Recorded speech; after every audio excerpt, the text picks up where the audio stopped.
نحمدہ ونصلی ونسلم علی رسولہ الکریم۔ شرعی نقطہ نظر سے میاں بیوی کا ایک دوسرے کو اس کے نام سے پکارنا درست ہے یا نہیں؟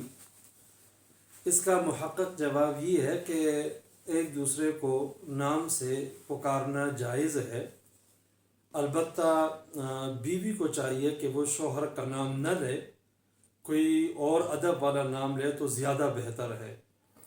ایک تو اس لیے کہ عام طور پر شوہر عمر میں زیادہ ہوتا ہے، دوسرا اس لیے بھی کہ اس کا رتبہ بھی زیادہ ہوتا ہے، اور تیسری وجہ یہ ہے کہ عام معاشرے میں بھی اس کو اچھا نہیں سمجھا جاتا۔ اس لیے بہتر یہ ہے کہ عورت اپنے شوہر کا نام نہ لے، کسی بھی دوسرے نام سے پکارے۔ اور اسی طرح اس کے برعکس شوہر کا بیوی کا نام لینا اور اس نام سے پکارنا، اس میں کوئی حرج کی بات نہیں ہے، یہ جائز ہے۔ بہت سارے لوگ ہمارے معاشرے میں اس کو معیوب سمجھتے ہیں، اچھا نہیں سمجھتے، لیکن شرعی لحاظ سے اس میں کوئی حرج کی بات نہیں ہے۔